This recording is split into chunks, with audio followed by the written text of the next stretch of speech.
Hello, everyone, and welcome back to episode 11 of our Coordinator Climb series here on Football Coach College Dynasty. Where last we left off, we had finished our first season at Baylor in what I would call success. We went 9-4, 6-3 in the Big 12 with a bull win against ranked Mississippi State. We finished ranked 22nd in the country. Overall, pretty successful first season, I would say. We weren't really close, in a loss against Baylor. Our loss against Houston, I thought, was pretty good game. Should have won it. TCU, beat us by a bit, and then UCF beat us in double overtime in very depressing fashion. But other than that, I thought we played really good football. However, it is not lost on me that we went 0-3 against the ranked teams that we faced in the season. So that is something in the back of my mind. But nonetheless, we have satisfied the athletic director and the head coach's expectation. So at least for another year, we are safe. And we are entering year 2 with Baylor. And in my opinion, I'd like to make the playoffs. I don't quite know if we have the team to do it. We got close in our second year at Louisiana Tech when we went 13-1, but nonetheless unable to make it in. So we'll see if we could have some more success here at Baylor. As I've said, doing recruiting is pointless as a coordinator. For the first few years, and long time viewers of this series will know, for the first few years, the only thing I did with recruiting was I just moved players up and down the priority order, try to get the AI to prioritize some of the more high potential, better players. That failed miserably. We famously had a recruiting class at Louisiana Tech with, I believe, 13 players total.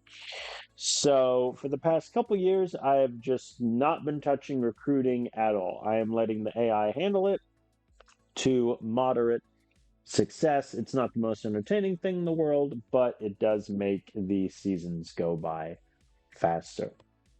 So similarly for the transfer portal, I touched nothing at all, simmed through it. We are at signing day.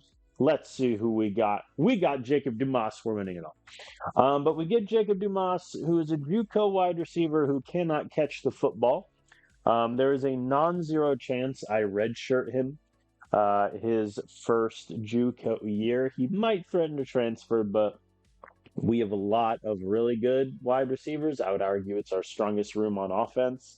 So there might not be that much playing time for Dumas. And if he's just going to be our fifth or sixth wide receiver, I'd rather redshirt him. But we'll see how that goes. We do get an O lineman. This is a high school recruit, Jake Roos, who is a solid pass blocker. Good potential. Obviously, get a red shirt, but look at okay. We get transfer from Virginia Tech, Caleb Matthias, who has decent speed, no real evasion, but a better catcher and ball skills than Dumas. Obviously, since Matthias is already redshirted, he is going to be in our probably back end of the starting group on offense as wide receiver, and then we'll see if that means there's any room for Dumas. A couple defensive players we get for a coordinator, including a 4-star D tackle recruit. We do get a quarterback in Alex Hill, who's a high school recruit. He has a cannon of an arm, but his accuracy is terrible, and his IQ is somehow worse. So he's definitely going to redshirt. I doubt he'll ever really play for us, but you never know. And then I believe, yes, we did get running back Samuel Waite, who is a receiving back, running back, really good player out of Texas A&M. And I like him. He is definitely going to be in our, top 2 probably running back group, depending on how some guys go in development. I like him a lot. No notes. A couple more defensive players here, some linebackers for the front seven. And then on page 3, nothing, not a zip, zilch. So this is our final recruiting class. Overall, I think it's okay. We got four-star high school and one JUCO. We did get a 5-star defensive tackle, which is really nice. But just kind of scroll through here, I think the talent level in terms of overall is a little low. I think the AI went heavy on potential, which is never a bad thing, but we're missing that kind of mid 70 overall high school player that can take us to the top immediately. For the team recruiting rankings, our recruiting class finished 28th in the country, 1 5-star, 4 4-star, 14 3-star, a 1-star prospect, that was the kicker, and then 2 transfers. Make of that what you will. All right, we will advance to the school update. It looks like our prestige has gone back up to a 6. It had dropped down to a 5 after the horrendous 4-8 season Baylor had before we arrived. And it looks like in terms of NIL, they brought it up to 13 million and then boosted the marketing up to an 8. I would really like to see the facilities get a boost, but I'm a humble offensive coordinator. I don't deal with this. Donor goals, we only got 2 of the donor goals. Unfortunately, losing to TCU meant that we missed out on 2 of them, and then we lost to Houston, so no dice there. We do get $4.5 million for winning the bowl, which is huge. And then in terms of scheduling, we made $2.5 million on balance. So pretty good earnings report. Let's go to the boosters really quick, see if we lose anybody. Or if we can get the diamond donor back who left. That would be nice.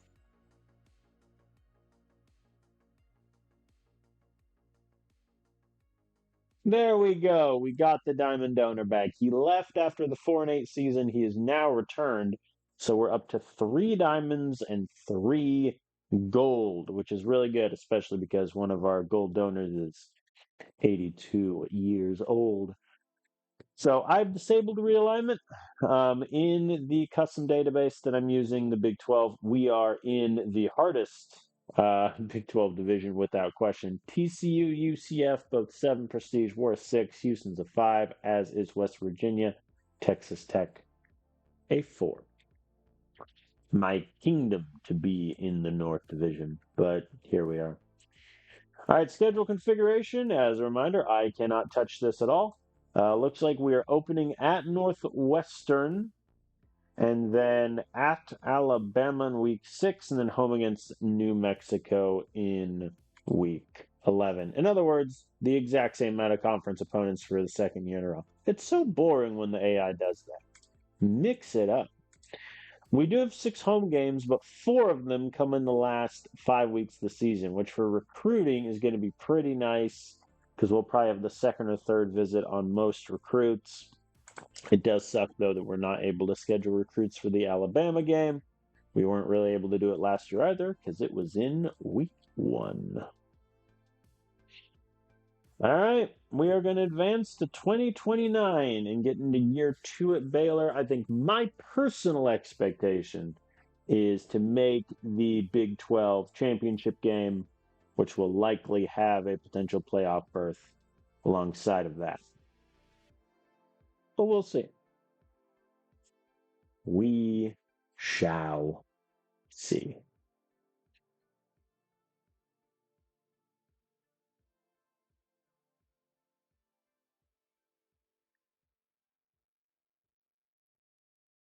All right, positional changes. So, one of the ones I talked about last year, and I'm going to do it now. Braxton Barrett is going to move to a wide receiver. His catching sucks. His ball security is a 53. There is no universe where a running back's ball security should be that low. Like, let's be clear on that. So he's going to move into our wide receiver group. At the moment, he's our fifth wide receiver. It looks like Dumas. We'll see based on games, but I think I'm going to redshirt him his first JUCO year. Like, I would rather play some of the younger guys behind him. Ricardo Manning definitely needs to play. So we'll see how that goes. QB, obviously, all three of the guys are staying where they're at. It does mean our running back room is pretty thin, must be said. Garrett Weaver and Boston Henry kind of shared third running back duties last year. Weaver was much better. So he, at the moment, I think is going to be our second running back. Boston Henry may be our third. Gunnar Trotter, if he develops well, he could see some time, but it's definitely one of the worst running back rooms we've ever had the pleasure of having. Wide receivers are all set. Just making sure if anyone has like good tight end rating I could stash there. Tight ends. So this is our tight end room. Yeah, that's it's about where we're at. Adolfo Small is rated as a 76 overall wide receiver, which is impressive, but also his catching is a 65. So, like, yeah. I think I'm just going to keep him as a backup tight end. Offensive line, we're not looking too hot. We're looking pretty good up top, but then there's just a big drop.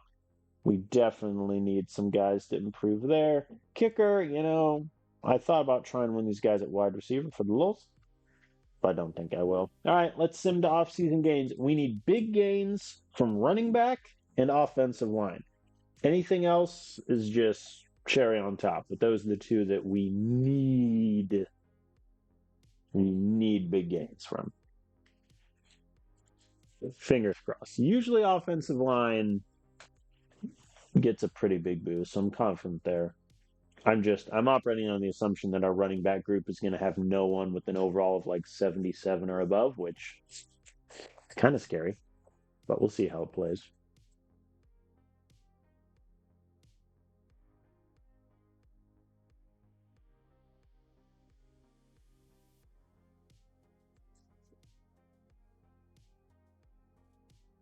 The advancing week. This advance always takes a bit of time. That is one thing I noticed. Oh yeah, we're in business. That is one thing I noticed with the load times that compared to when I played my series in early access, you can find on the channel, the load times are definitely a bit slower. Quarterback, oh my god. Lawrence, dude, he got worse. His arm strength got worse. How'd it get worse? Whatever. Accuracy again didn't move. IQ went up by 3. He got better ball skills, which is always nice. But like, this is just depressing to look at, dude. Adonis Bean, his accuracy got worse. Oh no. Well, Bean got better arm strength, better IQ. His arm strength went down.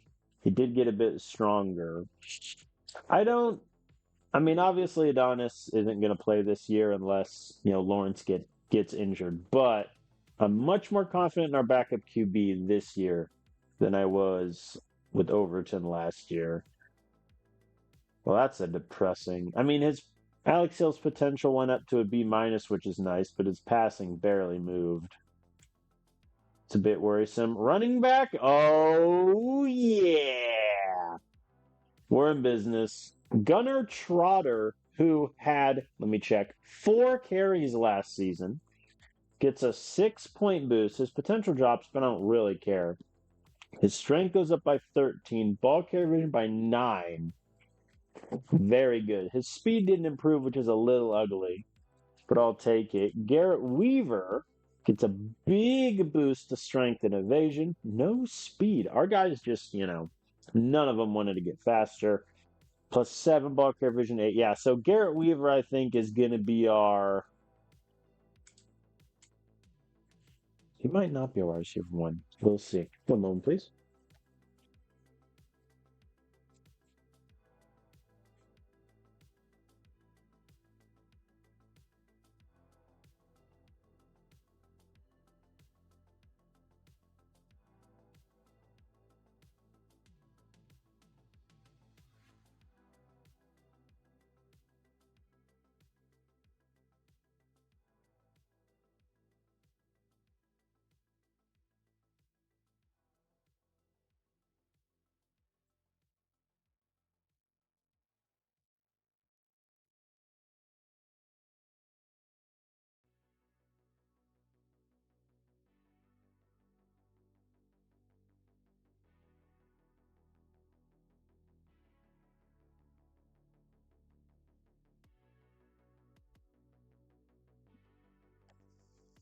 All right, apologies for that.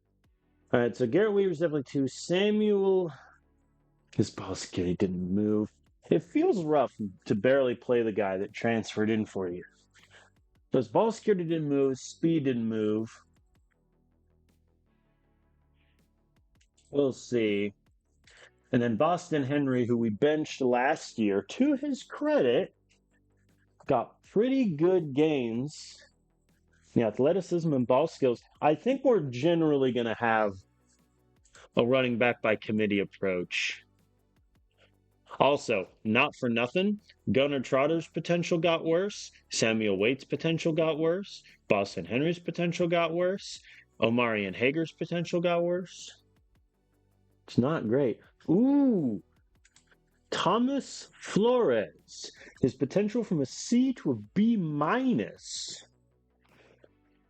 Okay. He could be one to watch down the road. Wide receiver? Ooh, yeah, Jacob Dumas is definitely going to red shirt. Yep. Wow, we're going to have a lot of wide receivers that are going to want to transfer after this year. Because now River Reed, who barely played, his catching didn't move. How does your overall go up by 6? You get 9 route running, 8 speed, and your catching doesn't move.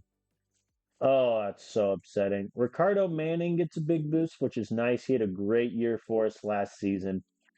Caleb Matthias, who just transferred in, he got some okay gains. Braxton Barrett, who I just moved to wide receiver. Yeah, he's not going to play.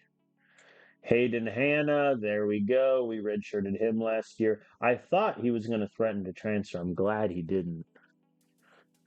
Yeah, so I think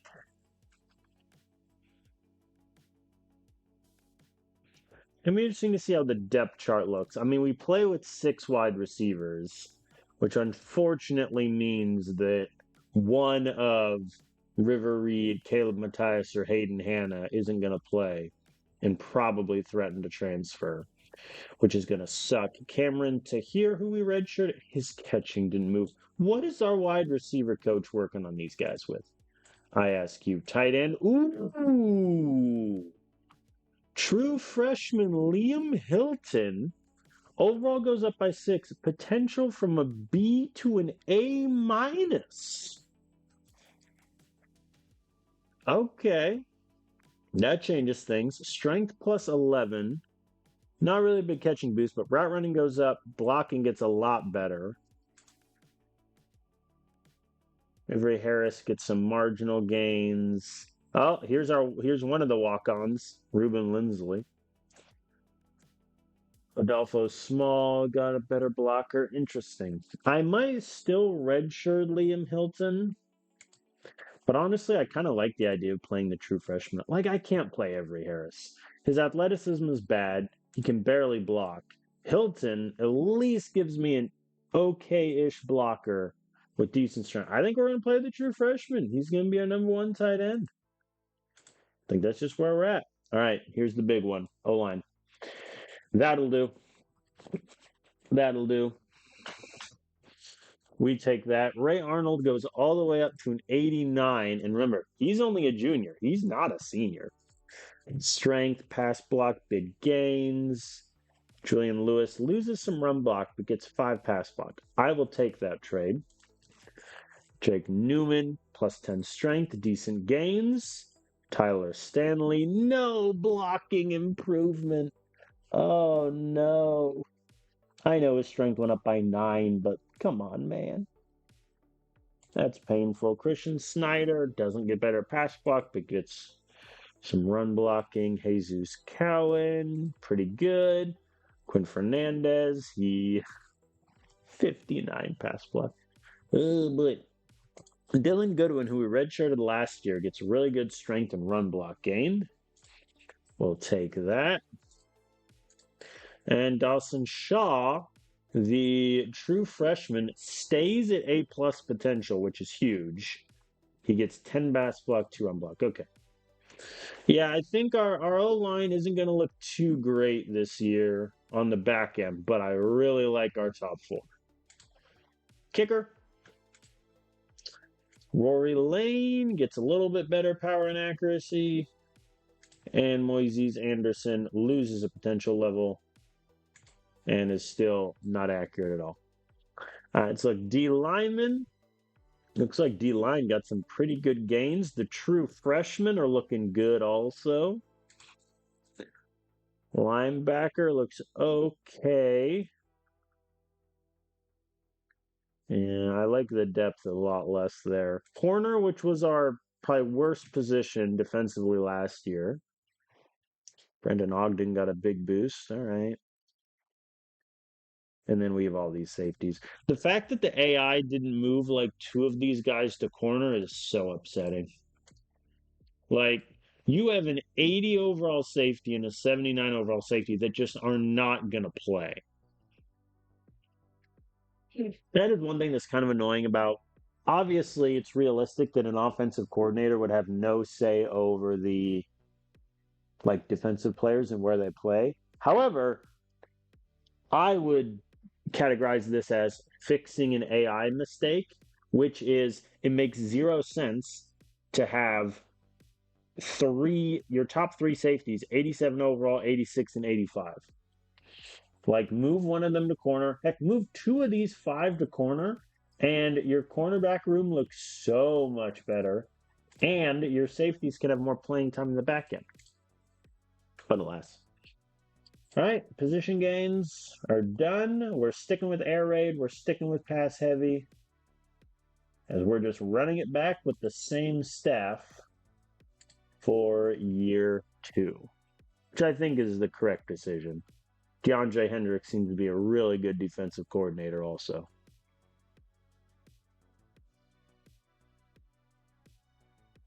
Let's get to the preseason, which again, as a coordinator, flies by because I don't need to do it.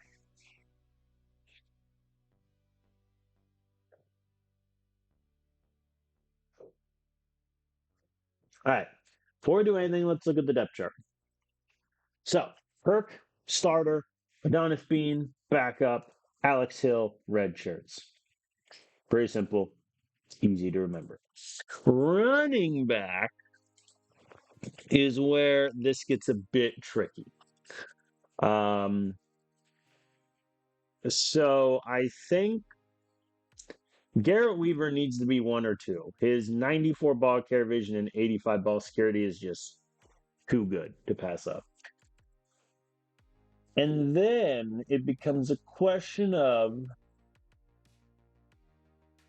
I think Gunnar Trotter needs to be ahead of Samuel Waite because his ball security is the best I've got. His strength, I think Gunnar Trotter is our short yardage back. He gets me the best ball security. He's the strongest running back. His evasion and speed aren't great, but if we're going, inside handoff, send it, Trotter's the one I want. And then Samuel Waite versus Boston Henry. I think the problem with Henry is just fundamentally he's not that quick. His evasion isn't great, and he's just not strong. And like last year when he was our third running back, I mean, he had what? 2 good games, I would say. Bama, he barely played. Oklahoma State, 10 carries, 5 yards. Iowa State, 5 for 26. Northwestern, 8 for 44 with a touchdown. Then only 1 carry against Houston. I bench him.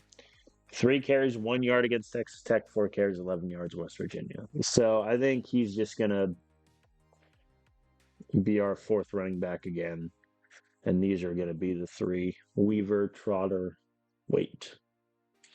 Wide receiver. Okay, so this is going to suck.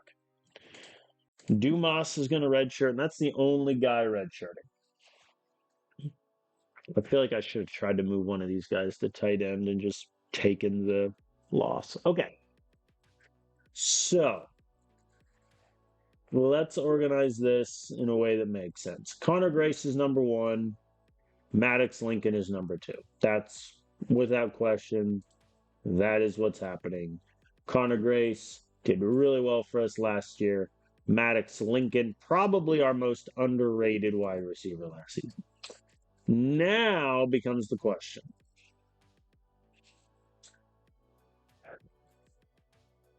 I think it's Elliot Paul at 3. My argument being he's slightly quicker than Manning. His catching's a little worse, but his route running is way better. But that could be one that I end up flipping. Ricardo Manning at 4 is fine. So now becomes the tricky and annoying part. Braxton Barrett in literally is like last. Like it okay, he's ahead of Amari Escobar. Other than that, Barrett, he's not going to play. So it's between Reed, Matthias, Hannah, and Tahir for 2 spots. That also means that 2 of these guys are probably going to get angry and threaten to transfer, but that is what it is. I think of the 4, Caleb Matthias is taking the 5th wide receiver spot. He is the second best catching of the 4. He is the quickest. His route running isn't great. His evasion is also terrible. This is maybe I switch that up and I do make Reed.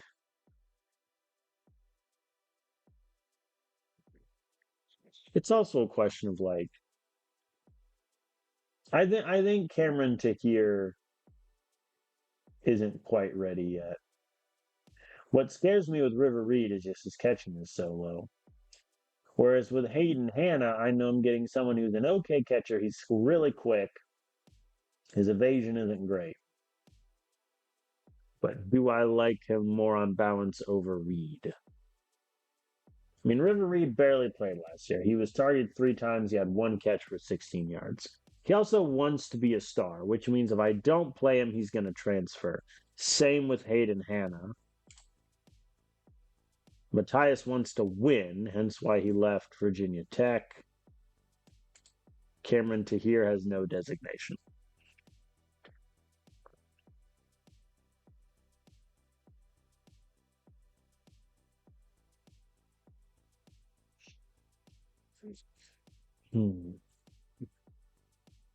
I think this is the order. Because Matthias and Hannah, they get me the speed. Their catching is okay. It's just that their route running isn't great. And their evasion is also poor. I think I'll do that, and if, anything happens, we're okay. I am operating on the assumption that River Reed will definitely want to transfer, which, is kind of okay anyway. And hopefully this gives Hayden Hanna enough reps where he wants to stay. Tight end. I'm playing the true freshman at tight end. Like, that's what we're doing. We're playing the true freshman Liam Hilton up top at tight end. Let's have some fun with it. I don't know how long I'm going to be at Baylor. I definitely won't be there like 3 or 4 years to where we'd see out Hilton's career. So let's put him at number 1. Avery Harris is not athletic and he can't really block. Adolfo Small is athletic, but he can't catch, can't really block. Hilton gives me strength, no speed whatsoever. But his catching is the best. His blocking is fine. I think I'd rather just do that than run out the other 2. Offensive line. So I'm going to drop the rotation down from 8 to probably just 7. I think 6 is a bit much. I think we're going to drop to 7. In terms of order, Arnold is 1, duh. Newman is 2. Lewis is 3. Then, 4 versus 5 is irrelevant because they're both going to play about the same. So I'll give precedent to the senior. Schneider at 5, I think makes sense. Cohen versus Fernandez. I think it's Cohen. Like 59 pass block is just such a low number that I'm terrified to put him in Cohen's spot. Whereas Cohen, at least, I mean, don't get me wrong, he's not good at anything, but he's not bad at anything either. He's just kind of in the middle. Fernandez is really good at run blocking. He's also the worst pass blocker in my line group. So I think that is my order, and then Goodwin ahead of Rodas. I'm a little worried about the 6 and 7 O line, but our starters I think will be pretty good. Kicker, obviously, Rory Lane is going to be our kicker. Moises Anderson will redshirt, and if he ever needs to see the field, we're going to lose. Maddox Lincoln to do kickoff. I think that makes sense. The 61 ball carrier vision isn't great, but he gets me 107 speed. That'll see him through the day. So this is our offense. I think it's not great to not have any running back with an 80 overall or higher. Our tight end room is a true freshman and a dream. Wide receiver, obviously, we're set for life. O line, the starters are good, depth is bad. We'll see how that plays out throughout the season, but I mean, one injury to our top three running backs, and we're in trouble. All right, so as I said before, I'm not touching recruiting. The only thing I can do is like schedule recruiting visits, but obviously that's not going to happen in the spring. So we're just going to sim through.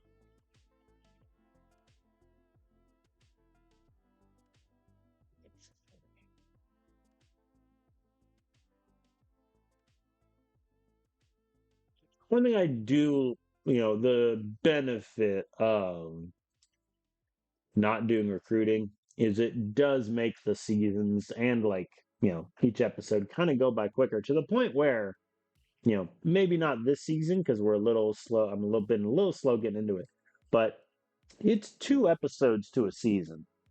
There's a certain pace to that ain't bad. Whereas, as a head coach, it's probably 3, maybe even 4, depending on how far you go. All right, it is the summer. Let's see if any recruits want to schedule a visit already. Doesn't look like it. And then once we get past the summer, I will look at recruiting, see where things stand.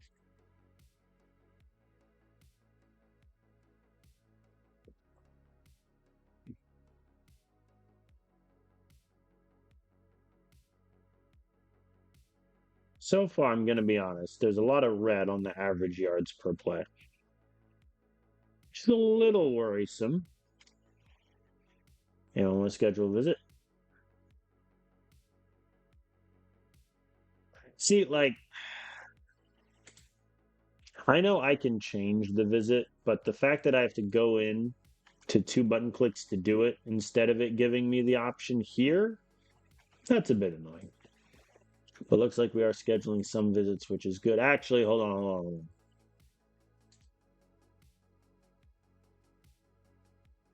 I don't know if I want to schedule him in week 4. I will override that. Let's start building up the UCF game because odds are they're going to be ranked when we play them. We may even be ranked. We're probably not going to be ranked. We'll see. All right, let's go to preseason expectation. If I see that the head coach wants me to average 410 yards of offense, it's down to 360. Ooh. Because we needed 410 last year. I think we averaged exactly 411. AD expectation win at least 7 games. I think with this schedule, it's doable. I think a lot about this season will depend on how we go in our first 5. Because realistically, we should be 4-1 after our first 5. Northwestern, Kansas State, Kansas, Oklahoma State. Those are all teams we should beat. Houston's going to be close. Bama, I doubt we win, let's be frank. TCU blew us out last year. UCF, has one of the best talents in the Big 12, and they're usually really good. This could be 3 straight losses, and then once again, we may have to win 4 games in a row to close. That just may be where we're at. All right, let's look at the booster goals. Have a linebacker earn all conference. TCU running back earn all conference. Dude, this is not the year for that goal.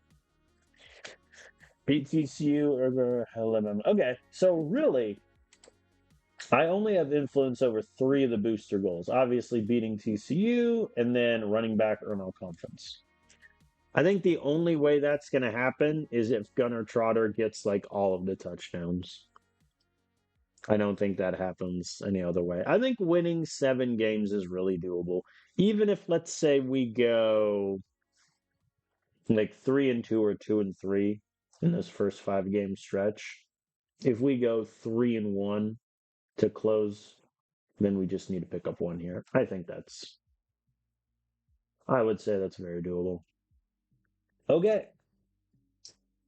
We are in week 1. Let's take stock really quick. We have we're 82nd offensive talent, 83 defensive talent. That's good for 59th in the country offensively and 40th defensively, which is not great.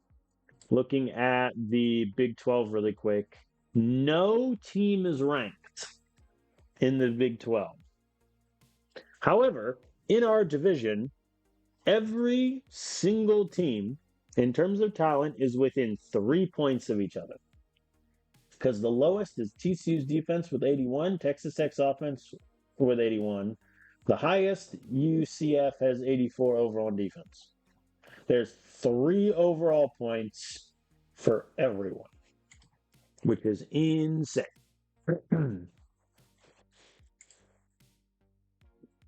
Yeah, so Bama is 3. We'll see if they're still there when we play them. All right. Here we go. Let me do a quick check recruiting. It's like week 11 is becoming a popular one to visit. Ooh, I can schedule Ali Foreman. I think I'll have him go Texas Tech. Oh, wait.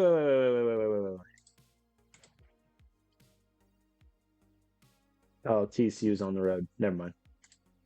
Because TCU was with his interested teams. Bowman, let's get Iowa State. Okay, cool. I'll let the AI handle the rest. All right. So, AD expectation, win at least 7 games or the division. I'm going to be honest. The division's going to be really tough. 7 games, I think we should do. And I think it gets started with a Northwestern team that we beat last year. I want to say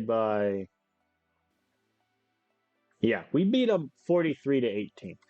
So I anticipate similar success. I think if we lose to Northwestern, my confidence in our team might plummet. It's a pick'em game. That's slightly terrifying. Northwestern scheduled 2 recruits to visit, and last year, obviously, we demolished them. So, let's see how we do. We won the toss and elected to receive. As is always the case, first play of the game, send it. 10-yard pass. We're winning it all. Uh-oh. Garrett Weaver got me 1 yard. Retract my statement. Conor Grace gets me 20. We're in business, folks.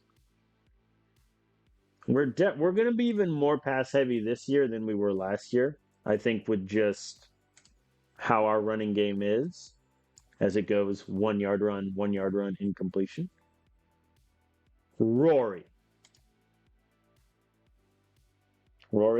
buddy, my good man, you're killing me. I also like how it just doesn't show me his stats. That's very funny. All right, missed field goal to start. Not great. Very good punt return from Maddox Lincoln. 33-yard return. Lawrence Kirk getting sacked on an engage 8 is less good. But we get the conversion, Maddox Lincoln over the top, and a touchdown to Caleb Matthias, the transfer. That'll do. Northwestern got a couple big third down conversions here. They converted 3rd and 11 and get the extra point. Well, that looked embarrassing. Sacked again. Quit sacking my quarterback. There we go. We're moving. Look at that. They did a free safety blitz at the 9-yard line. I respect it.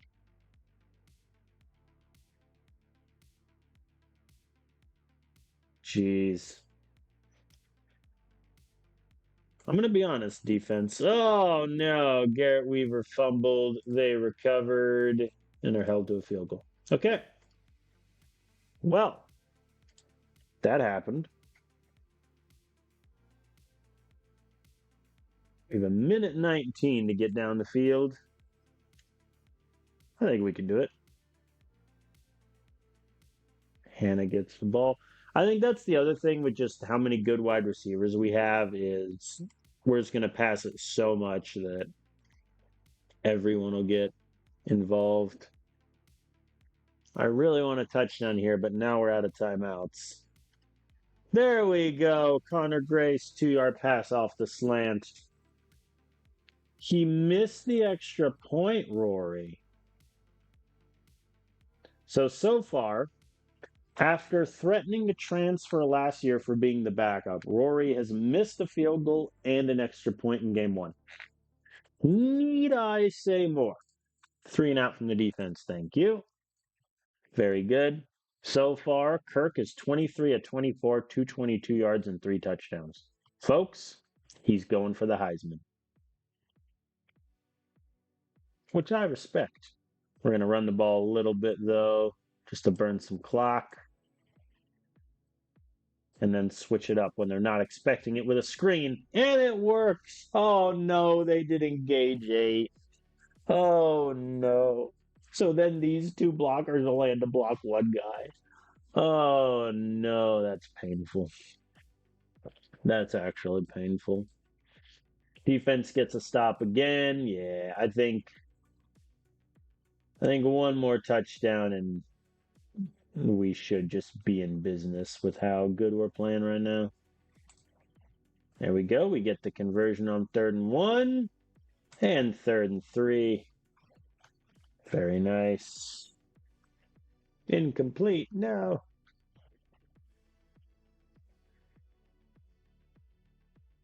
Mm. 4th and 2 from the 5. I'm just going to take the field goal. I don't want to risk any shenanigans happening.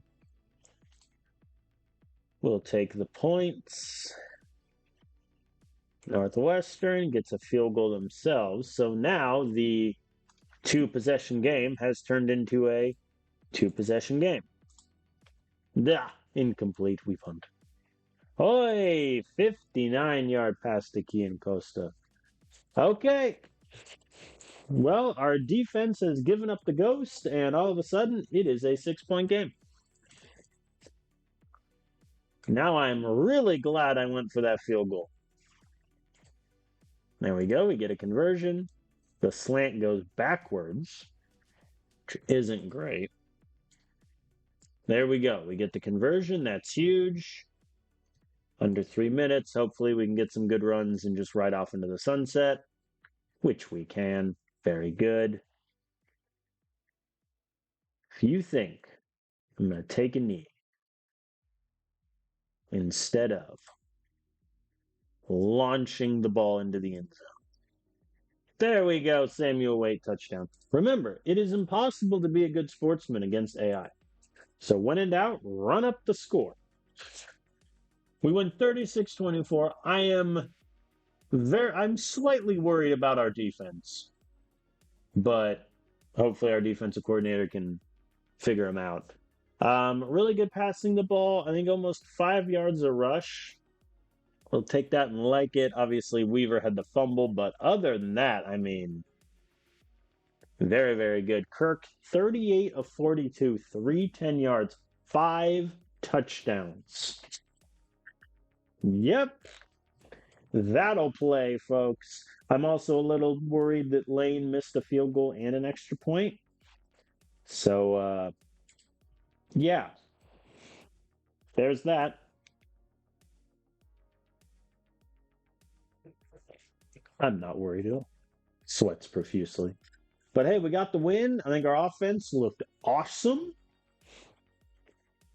And Lawrence Kirk, listen, we're going for the Heisman. Oh, Maddox Lincoln out 4 games. Well, that's a shame.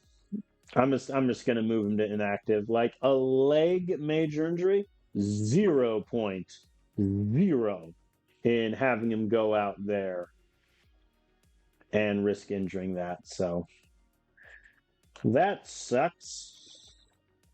But we do have good depth at wide receiver. We're going to see a lot of our young freshmen and sophomores. So there is that. Also, the fact that I'm going to have to wait until the end of the season to know like 3 of these awards or donor goals is very annoying. Oh, UCF lost their opener to UNLV. Well, that's one team that won't be ranked when we play them. If they're losing to UNLV, I don't like their chances. All right. Anyone else would like to schedule a visit from the offensive coordinator? Looks like the answer is yes. Yay! Woo! We don't need a Ju. Why are we going for a JUCO quarterback? That's the worst. Our starting QB is a junior. That means even if I redshirt. Oh no, that would be the move. I would have to just redshirt him. Really though? Hold on. Let me get a full scouting report.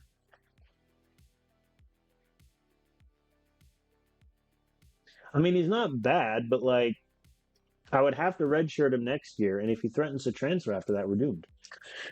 Wow, the AI has us going after a bunch of QBs. Let's put him last with the Texas Tech group. The AI has us going for 4 QBs. Let's take a look at them really quick. Okay, well, we're going after 2 JUCO guys, which is kind of funny. Maxime Campbell, who we already have 2 QBs like him. Bryce Vu doesn't look that bad. He has good potential. No. I think in an ideal world, if we can get Rollins and Vu, we're in business. Maxime Campbell, I don't want in my program, to be frank, and I'll probably cut after redshirting him for a year. Now, Isaiah Hancock ain't bad, but like, he has a cannon. His accuracy is okay. His IQ isn't good. His ball carrier vision of a 69 is completely irrelevant because his speed is a 52. So, yeah.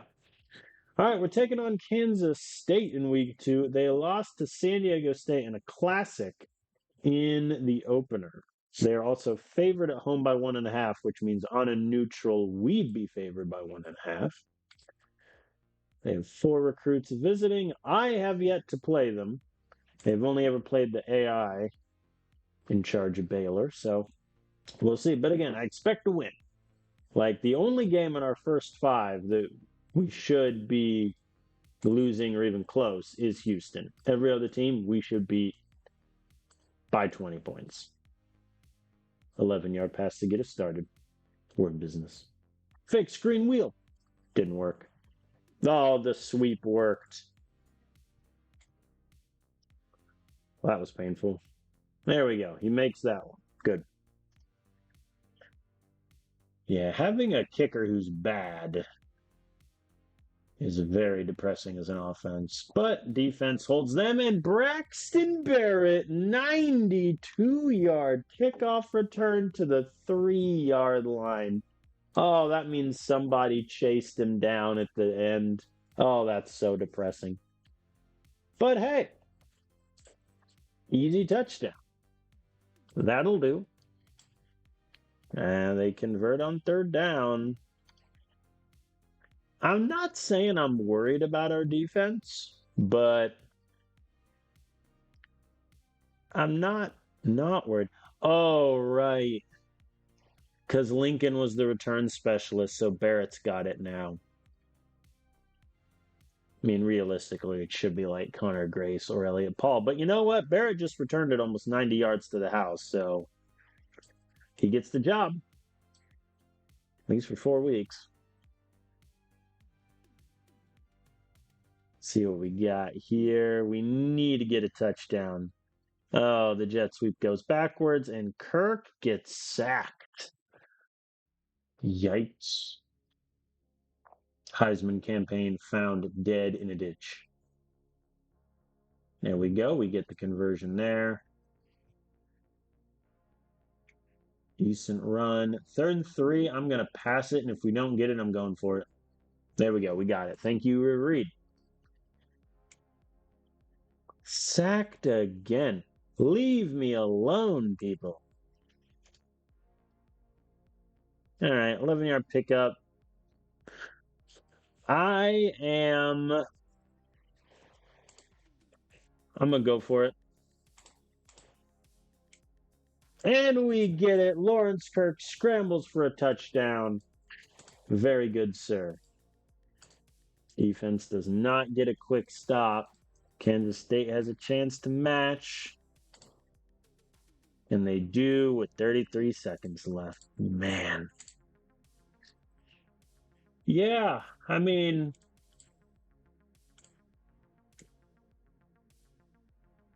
I am getting a bit worried. I'm getting a bit worried. All right. Getting a bit worried about our defense, which is really unfortunate because on paper, our offense is worse than last year. So we may need some help. Lawrence Kirk also right now is 11 of 23, which is not helping. Don't get me wrong. They went for it on 4th and 3 and did not get it. I like seeing the AI be aggressive. Man, 2 more incompletions. And Kansas State drives with ease to take the lead. Oh my God. He is 11 of 28.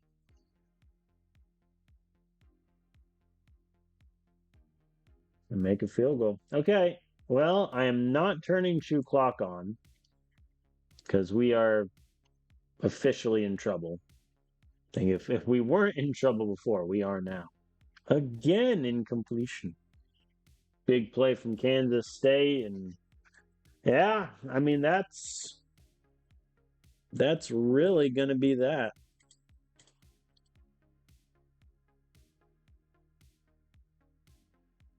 I think neither the offense or the defense really came to play today.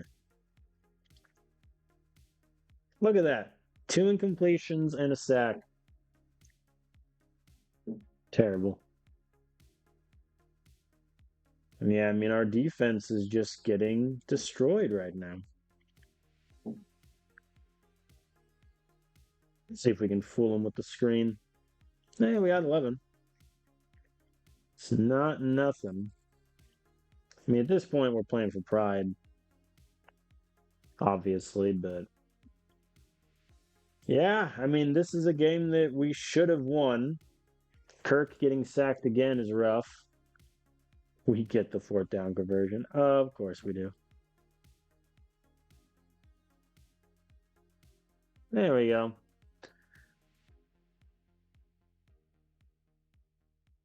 I mean, we get points for pride there at the end, but that was. They had 532 yards of offense against our defense. We went 3 of 15 on 3rd down. They went 14 of 20. We only averaged 1.9 yards a rush. Part of that is because my QB got sacked 5 times, and so it's a lot of negatives. But yeah, I mean, they just destroyed us. Like, Kirk, I think, did better in the 4th quarter there to the end, but we just got nothing there. I mean, Reed had 8 targets, only 1 catch. So we're 1-1. We are 1-1. That's painful. It's painful.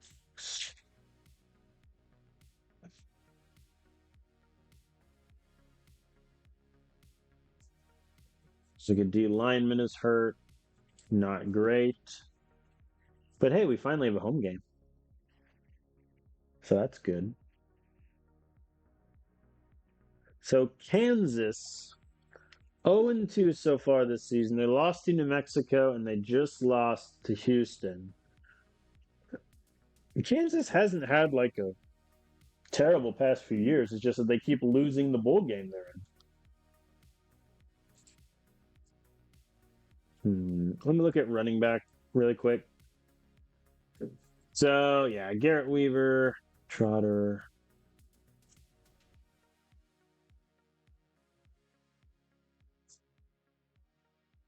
Yeah, we're looking a little worrisome. We're favored by 8 points here at home. We have 4 recruits visiting, including, I guess, we're looking at a new QB now, Stanley Joseph. The AI just loves their QBs. Kansas wins the toss and elects to receive. All right, and they're stopped in midfield. RPO. Didn't work. There we go. Thank you, Matthias.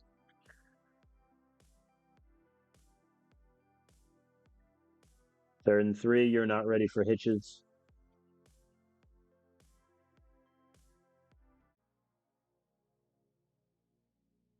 There we go. Deep attack. Send it. There we go. 30-yard pass to Matthias and Elliott Paul with the touchdown off the hitches. We're on the board. Defense gets a stop. Braxton Barrett, good return. There we go. 1st and goal at the 7. And Hayden Hanna, the redshirt freshman, with the touchdown off the curls. And an interception.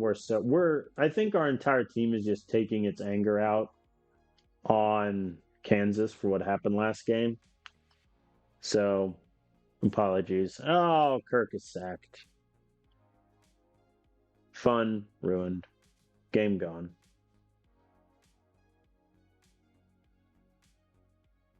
3rd and 1. I mean, I'm just going to keep running it down the middle. It's going to get us 2 yards at a time, but we might get there eventually. Let's see how much of this clock I can burn going into halftime here.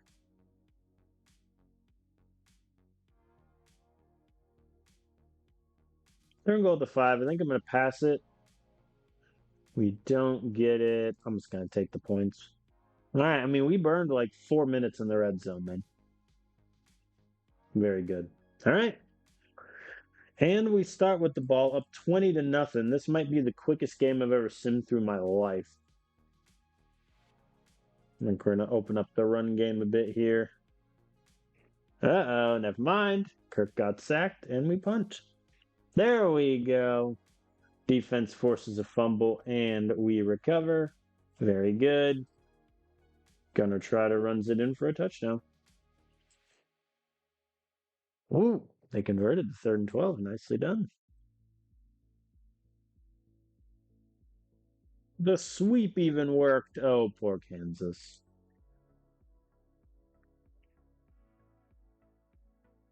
What I imagine is I don't think this is a reflection of how good we are. I think this is a reflection of how bad Kansas is. But hey, I'm just glad to finally be playing them. After last year, we only played teams that like finished ranked, and it was painful.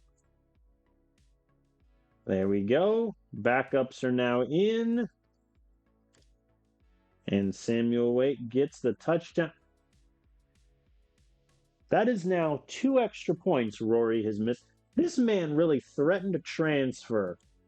He finally gets the starting job. He's missed 2 extra points. My gosh.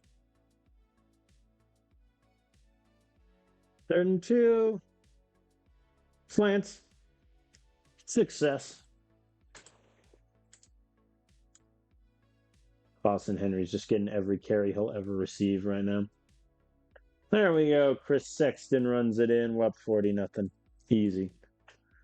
And that'll do it. All right. Yeah. I mean, I expected to win. We won. I didn't expect to win 40 nothing. I must say that was a pleasant surprise. Kirk 22-26, 2 touchdowns. Bean came in for a bit, 2 or 3, 11 yards. Really happy with the run game. Trotter still didn't do great, which is a little worrisome. Boston Henry got some carries. Sexton even got a touchdown, the redshirt freshman. So really happy there. Decent numbers from the receivers. Hannah and Paul with touchdowns. Really, I mean, I went from being worried about the defense to the defense pitching a shutout and causing 2 turnovers. So really happy there.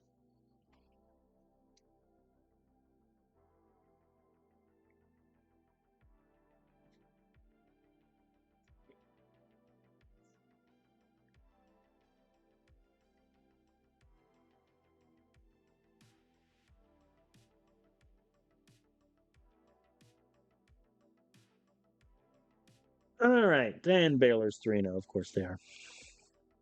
So now the AI is looking at 5 QB. This is why there's not really a lot of point in me looking over what the AI is doing because it changes so much week to week that at a certain point it hurts my brain. Of the 4 recruits that visited against Texas, looks like we got 320 for each of them, which isn't bad.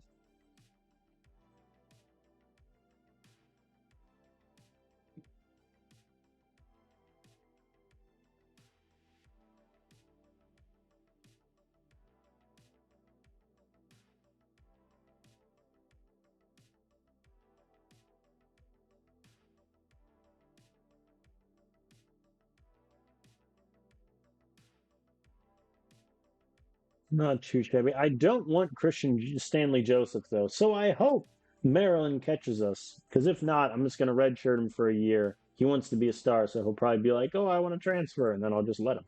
Simple as that. Although I'm not the head coach. So then if the head coach offers him money, we'll see what happens. All right, Houston is 3-0. They annoyingly beat us last season. This year they beat Nevada, Kansas, and Oklahoma State. Okay, they beat the 2 worst teams in the Big 12 and Nevada. Fair play. Oh, they have Aiden Lemus, our old friend. Yeah, he was our QB, really, for only a year at Louisiana Tech, but I was there for 3. He was a QB there for us. Didn't do great. And now he finds himself at Houston. How much money are they paying you? 3.8 million. You know what, Aiden? Good for you, buddy. Good for you. We are playing at home. We're favored by 2.5 points. 6 recruits visiting, including QB Bryce Vu, who I really want. But we're 1,000 points behind on Arizona, who has the 3rd visit, and they're going to be playing a ranked team. I doubt we get him, but you never know. Houston has had Baylor's number in this save. They beat us last year 20-17. So this is a revenge game. We won the toss and elected to defer and get a 3-and-out to start. The ideal opening. Send it. There we go. Orange Kirk with the scramble. I think after the disappointing loss to Kansas State, I think if we beat Houston, I'm going to be back to feeling in a good place. Because Kansas, we were always going to beat. That tells me nothing. There we go. Gunnar Trotter runs it in for a touchdown. We're on the board. And defense gets another stop. That's awesome. Because that's something our defense did not do against Kansas State. There we go. River Reed, 38 yards and 12-yard touchdown pass off the slants. I mean, credit to him.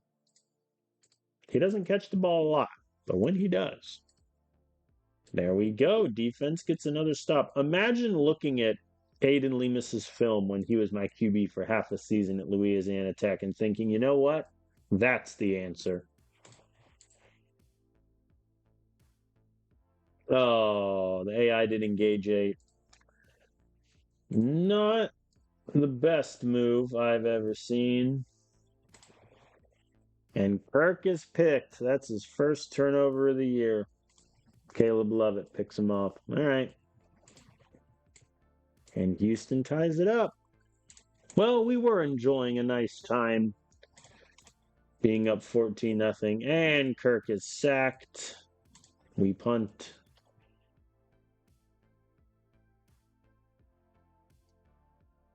Well, that was depressing to watch. There we go. We get a big 23-yard pass to Liam Hilton. The true freshman, by the by. We convert the 3rd and 4. That's huge. There we go. 1st and 10 to 14. We are out of timeouts now. Nope. Nothing but incompletions and a sack. So only a field goal. Oh my, Braxton. 13-yard kickoff return to the 10. That is suboptimal. And we punt. And because of that bad, well, I was about to say because of that bad kickoff return, Houston has great field position. And then they just rattle off a 51-yard touchdown run. Why can't my running backs do that? You know? There we go. Good conversion there. I think if we don't score on this possession, shoe clock is coming off. But so far, we're looking pretty good. I think the deep passes is working, which is always nice. 3rd and 1 into 2. I'm just going to run it right down the middle. There we go. And Gunnar Trotter runs it in. I am going to go for 2 here. We don't get it. 5-point game. Defense gets a stop. That's huge. Shoe clock is coming back on.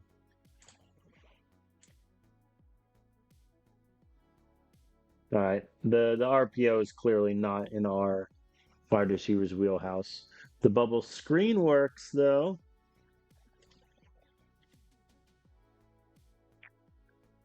I don't think he makes the 50-yarder. I'm going to go for it. It's 4th and 6, which is decent range. So I'm going for it. And we get it. Elliot Paul, 13-yard conversion on. Very good. Very good.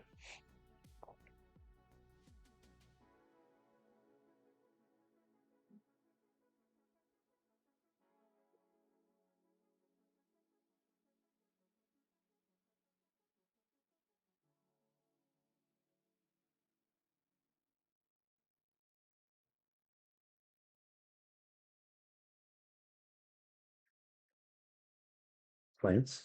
There we go. 1st and goal at the 8. Wide receiver quick. Probably the wrong move. And Kirk scrambles for it. The AI wants me to go for 2. I am not doing that.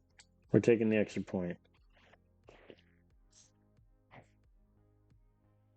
Defense gets to stop. The reason I kicked the extra point there to go up by 2 is now we get a stop. If we score a touchdown again, it's game over.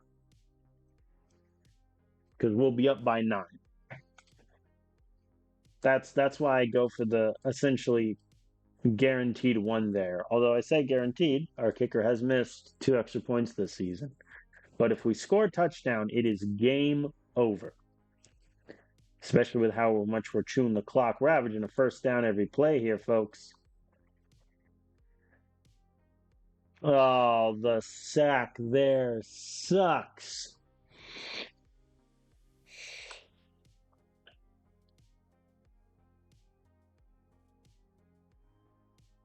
Incomplete. All right, 5-point game, 4 minutes left. Defense needs to come through. 3rd and 2.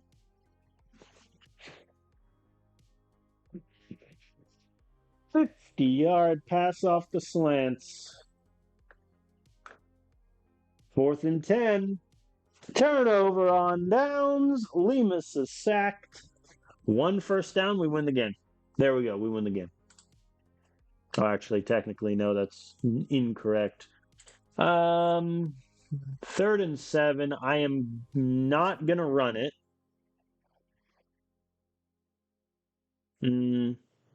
Actually, I lied. I am going to run it because we'll burn time on the punt also. Or Garrett Weaver will just get the first down, and there we go. All right, that's your ball game. We beat Houston 33-28. Woo, that was looking scary. That was really looking scary. When it was 28-17 and they had just scored on a 51-yard run. However, we scored a long touchdown. They punted quick. We scored another insanely long touchdown to take the lead. Defense gets a stop. We get a field goal. Sack to end the game. Oh, man. That was a game. I mean, credit to our offense. Really happy with them. Both Weaver and Trotter averaged over 6 yards a carry. Trotter had a pair of touchdowns. Kirk had a rushing touchdown and a passing touchdown. Levis did really good, to be fair. I'm happy that he's found a starting job elsewhere after being a starter for like half a season with me at Louisiana Tech and then being a backup again. Good on Lane. Made all of his kicks. But yeah, that was a game. I do think Alabama is going to beat us by 25 points. That is something on my mind at present.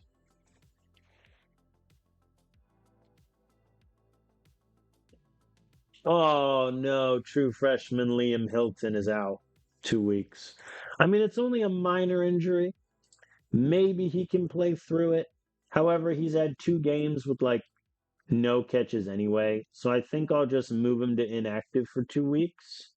And, we'll just have horrendous options at tight end for a little bit.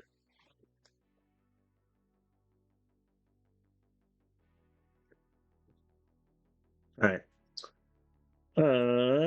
Let's look at the recruiting visit results. Very good. 465 to arrive, 735 for Aiden Taylor, the running back. I like that. Only 535 for Bryce Vu, though. I don't think we're going to get him. Yeah, similar interest in Arizona. It's going to be their 3rd visit, I think. Yeah, I don't think we're going to get him, which is a shame. He looked like a really good QB. But so far, we're looking okay. We're 3-1. So West Virginia's 4-0. We're 3-1. Same as TCU and Houston. UCF is 1-3. Like that's not good. They're looking like they might be falling a bit this year. Louisiana Tech's 4-0. All right. We get Maddox Lincoln back next week, which is nice. Against Bama. Yep, sure. Who'd Bama lose to? They lost to number 1 Georgia 34-3. Yikes.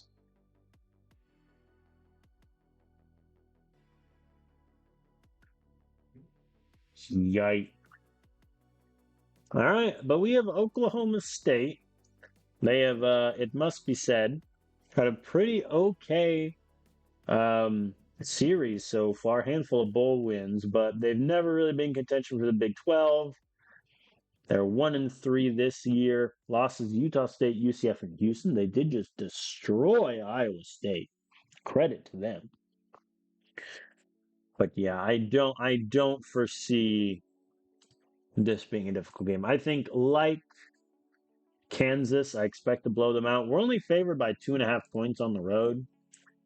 Oklahoma State has 6 recruits visiting. So far, last year we beat them 17-6. So they did pretty well.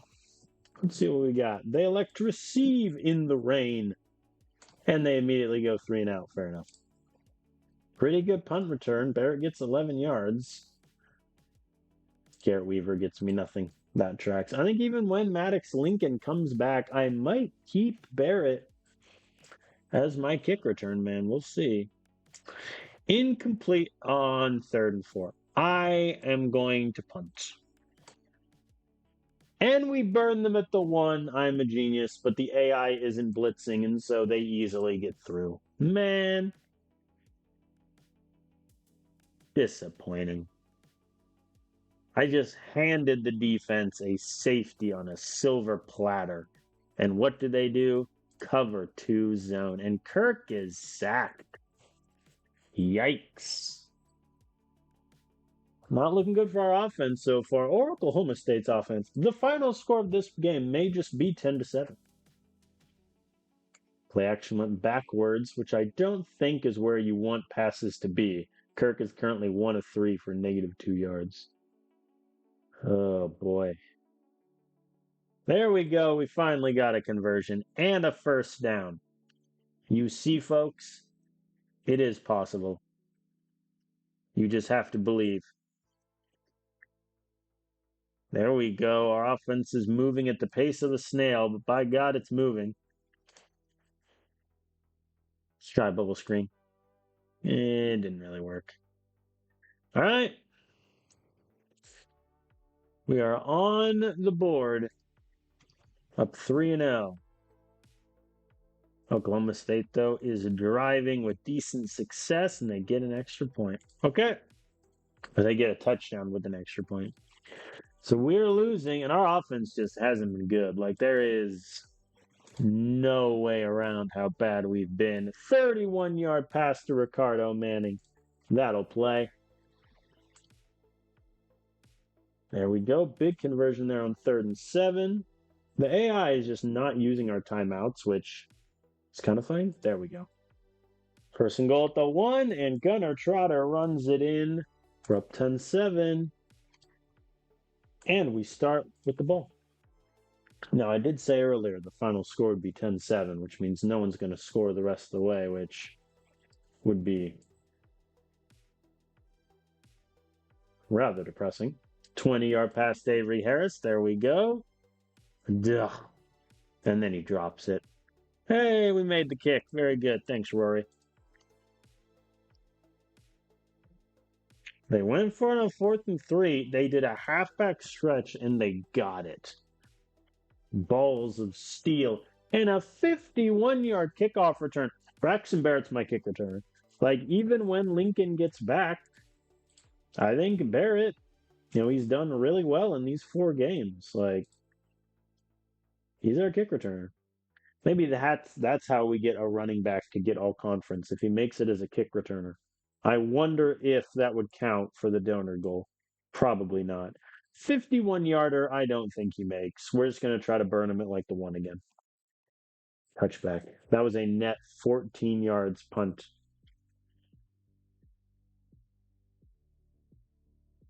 Man. It really is wild how so far this season, either both the offense and defense are doing well, or both of them are doing terribly. And right now we're in the both of them are doing poorly section. I think we just have to score a touchdown.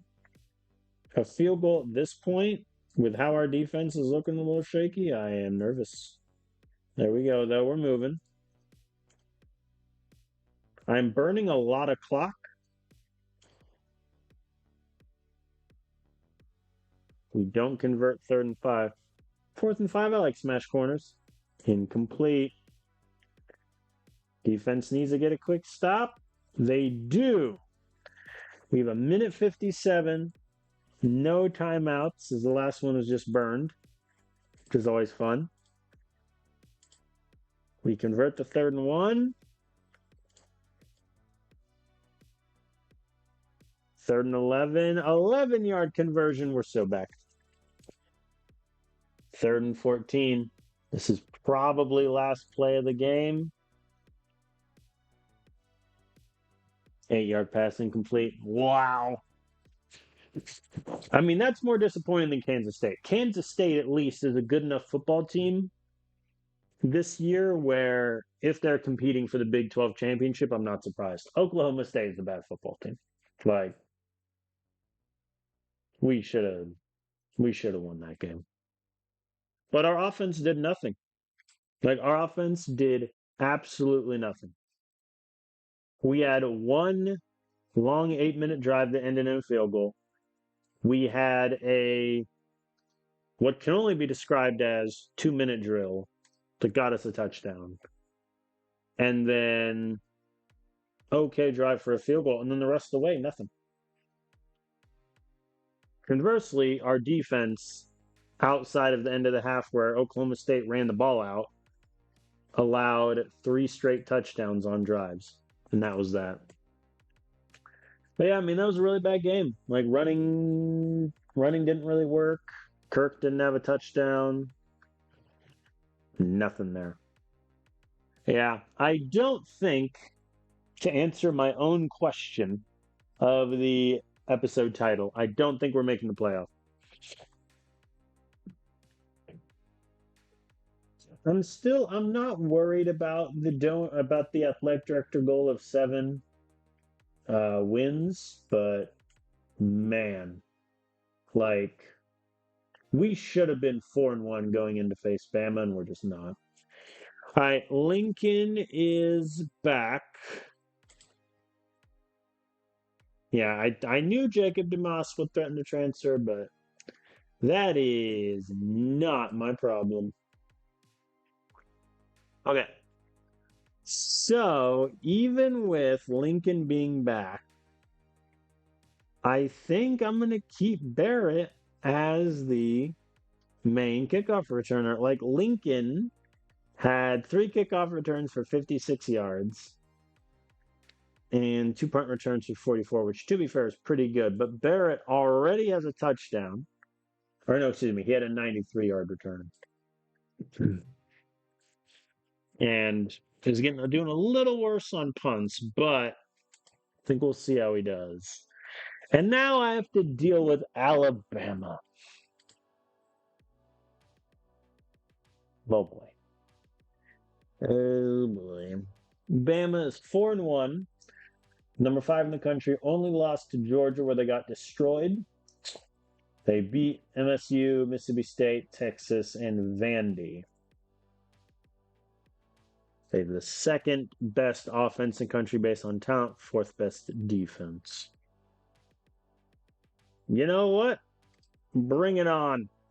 Tuscaloosa, they're favored by 14.5 at home. Mom, pick me up. I'm scared. They beat us 38-23 last season. I think this year, based on how our team has been playing, they might beat us by more. We'll see how it goes. And we are sacked on the very first play. So that's not an omen. I don't know what is. But we convert the 3rd and 4. We're winning it all. Avery Harris with a catch.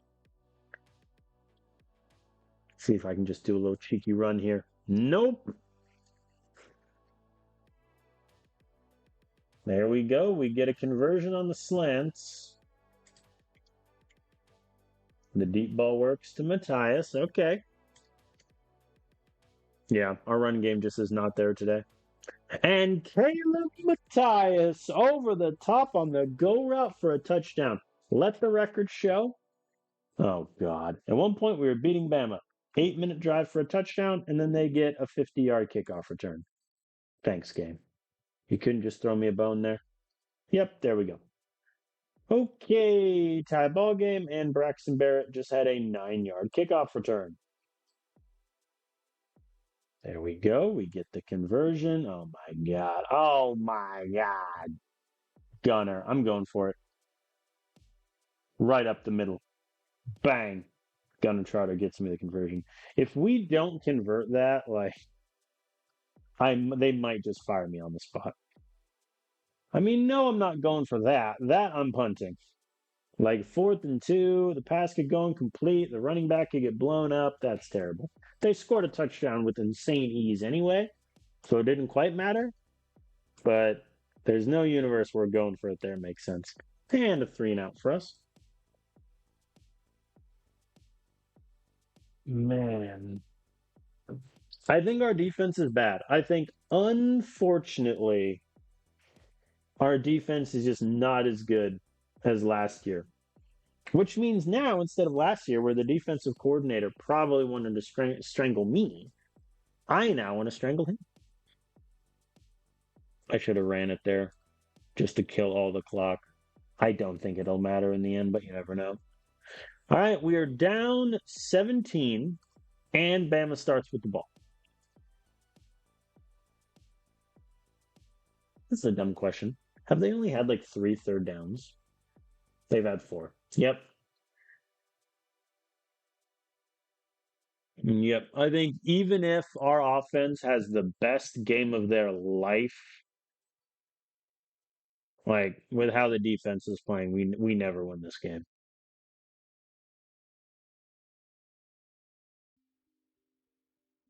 Yep, we punt. I mean, don't get me wrong. Our offense is playing very poorly. However, I would argue our defense is playing worse, which that is not conducive for success. 4th and 2, I'm going to go for it, and I'm going to pass it. There we go. Elliot Paul gets me 3.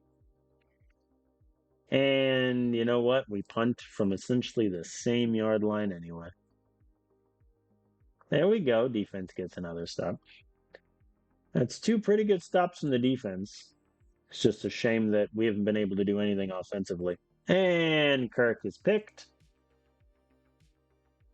I was wrong. We did something offensively. It was just the wrong thing. Touchdown for Bama.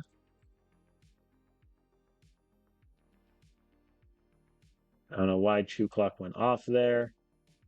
Incomplete. Or rather, completed, just short of the sticks. And a 42-yard touchdown. Yep.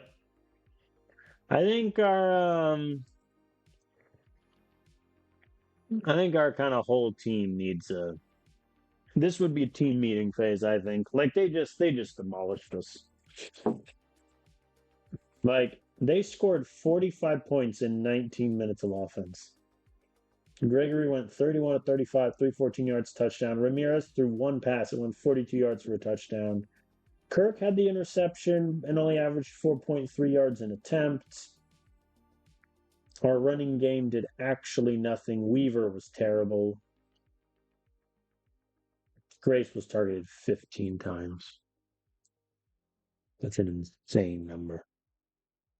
15. 15.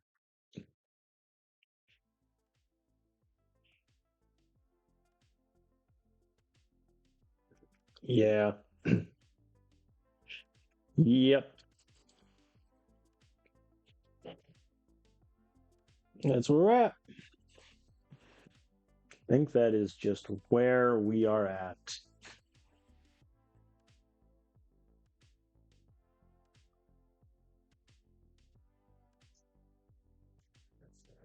All right, good news is Hilton is back from injury. So our top tight end has returned. Though I think Avery Harris, yeah, he went 4 catches, 46 yards against OK State. But yeah, I mean, look, if we lose to TCU, which they're the better team, they're going to be favored at home. We'll be 3-4, staring down the barrel of a admittedly disappointing year having UCF team, a pretty good Iowa State. So 7 wins, not looking great right now. I think we'll still get it because we'll need to take what 4 out of the last 6, which I think we're good enough to do. But man, also you can kiss Lawrence Kirk's Heisman campaign goodbye. So that's that. All right. I think the TCU game is going to be the last one of the stream. So let's do a quick little check-in. In terms of recruiting, the AI is currently ahead on 18 players, which isn't bad. Looks like a handful of 4 stars. Doesn't look like we're going after any 5-star, which is disappointing. Have some ambition. The recruiting is looking okay. We're going heavy on O-line, which is good. 7 safeties is outrageous, but that's beside the point. All right, I'll leave the AI to the recruiting as a humble coordinator. Let's look at TCU. They're 5-1. They're only lost to Kansas State. Maybe Kansas State's just really like the most underrated Big 12 team. They've beaten everyone else. Their defense looking like is doing really good. They just clobbered Central Michigan. And now here we are, our rivals. And once again, we have a lot riding on this game. I mean, if we lose it, we're 3-4 going into the bye and need to win 4 of these 5 games to satisfy the athletic director goal. And we will miss out on just under $10 million in donor goal. So this is without question the most important game of the season. Good news is we are fully healthy. Bad news is I'm not the most confident person in the world for how our defense is playing. They have 9 recruits visiting, a lot of whom we're also interested in, including JUCO lineman Brian Javier. Oh boy. Last year they beat us 33-17. Looking for a bounce back here. Baylor won the toss and elected to defer. And a 3-and-out. Good job, defense. Let's get going here. Let's win this game. My entire outlook on this season is pretty much going to depend on how this game goes. I think if we lose it, we're in serious trouble. If we win it, we could legitimately make the Big 12 championship game. That's the variance here. And Kirk is sacked. 51-yarder. Slam it. He missed.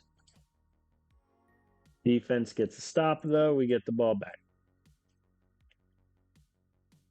3-and-out. And TCU also punts. No one has faith in their kickers today. Which, fair. 3rd and 4, we're going to pass.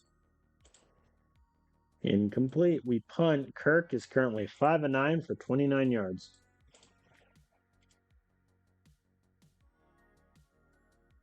They're going for it on 4th and 2, and they get it. Unlucky, and they get a touchdown when we do a free safety blitz. Okay, down by 7. Good run there from Weaver, and Kirk is picked, and they return it to the red zone and get a field goal. Man.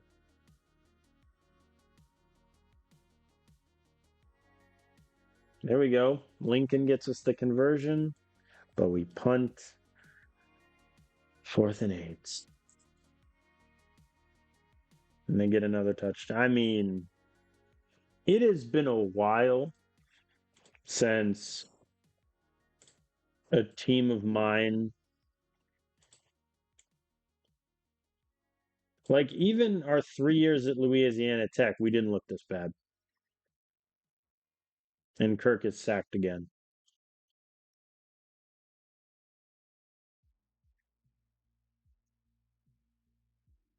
We haven't, New Mexico State, we were bad, but we also had one of the worst teams in the country. We do not have a team this bad on paper.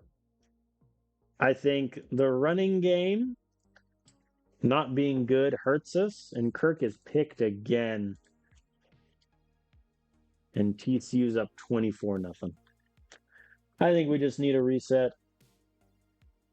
Garrett Weaver's fumbled. My God. 31-0.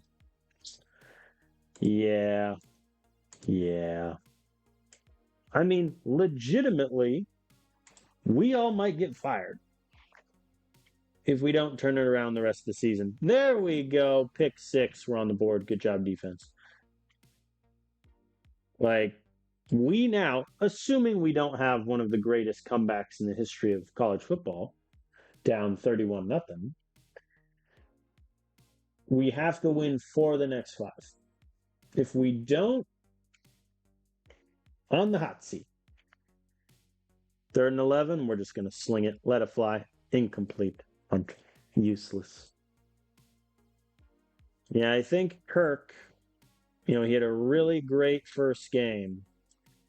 And he did well against Kansas. But right now, he is 16 of 31, 111 yards, 2 picks. Like, that's not going to do anything for you. Incomplete on 4th down, we punt. Or punt, rather, we turn it over. But yeah.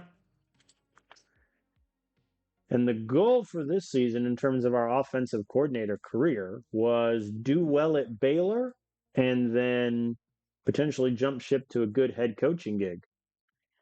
We have gone from that to might get fired.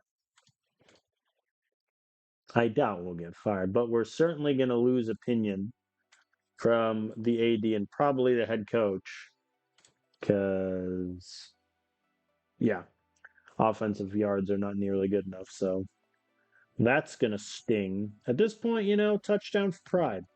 That's where we're at. Nothing but slants. Success. There we go. Samuel Way runs it in. Well, yeah. I mean, that was bad. No way around it. I mean, Kirk got sacked 4 times. He also had 2 picks. Weaver fumbled. Crowder was terrible. Yeah. Here. We are going to advance to the bye week. Hopefully no one got hurt in the TCU game. Oh, good. Our kicker suffered an upper body injury. Well, here's the thing. He's still better than our redshirting guy. So guess what, Rory? You're going to have to play through your injury. I'm sorry to say. So that's going to be something. All right, so we're in our bye week. Let's take a quick stock of the team. First of all, we're 3-4, 2-3 in conference. We can kiss any Big 12 aspirations goodbye. It would take essentially what TCU losing out and West Virginia losing out and us winning out to make the Big 12 championship game. So that's not happening. Donor goals. We are already 0 for 3 on the possible ones, and the only ones left are awards. Right now, no running back of mine is getting all conference. Gunnar Trotter has 5 touchdowns. He's probably the closest, but I mean, he would have to get an insane amount of touchdowns and get the yards up. Corner and linebacker, I think, were the other ones. And Skylar Lugo does have 4 sacks, 4 tackles for loss, couple pass deflections. Corner, DeJesus has the pick 6. And not much else going for him. So it's looking a bit shaky on those donor goals, you might say. So I think we're not going to have a lot of money next season. Realistically, my expectation through these 7 games was 4-3, maybe 5-2 if we're playing lights out. Because I figured of Houston, Bama, and TCU, we would lose 2 of those games. And we did. Problem is, we also lost to Kansas State, who at the time were 0-1. They currently sit 5-2. And we lost to Oklahoma State, who were 1-3, and currently they're 3-4. So that really hurt. Bama blew us out, and TCU showed us who's boss. Which means, to satisfy the athletic director, We have to win 4 of our next 5. And that's including Iowa State and West Virginia, who are already bowl eligible. UCF, who despite not having a great record, is the most talented team in the Big 12. We have to win 4 out of that. Looking a bit shaky. In terms of the head coach goal, I mean, we need to average 360 yards per game in conference play. We're at 350. So that is very doable. Our kicker being injured for essentially the rest of the regular season is kind of funny. But I'm putting him out there with an upper body injury because our backup kicker is even worse. So there's that. I think good news is the opinions are so high, we're not going to get fired even if we fail to meet the goal. However, it's not great. Let's look at some numbers. See how much we're at. Oh, God. Yeah, I mean, we're bottom half in the country in points per game. We're bottom 30 in yards per game. Pass yards were okay. Pass yards per attempt were in the mud, but I think that's because just the amount of screens we're doing is what's tanking that. 21 sacks in 7 games, so we're essentially allowing 3 sacks a game. Rush yards were 123, so that's a bottom 15. Rush yards per attempt, we're bottom 35-ish. Good news is we're not really turning the ball over that much, and we're dominating time of possession. Bad news is we're still not doing much else. Conversion rates are fine, but we only have 11 plays of 20 or more, and we have 0 plays of 40 yards or more offensively. Defensively, it looks like they're allowing a lot of points per game. Yards, they're okay. They're not good against the pass. They're a lot better against the run. They've only forced 3 turnovers. That is worse than the country. And we have the 6-5-4-3. We have the 4th worst opposing third down. I mean, that's your stat. That is your stat right there. Opposing third down conversion rate, 53.3%. That is 4th worst in the country. There you go. There you go.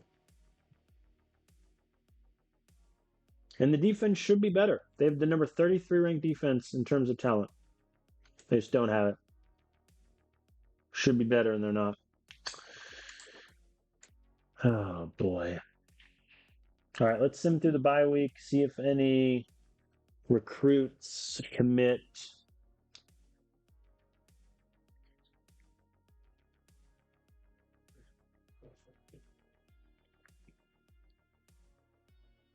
Hey, Avery Spence commits to LSU. There goes that.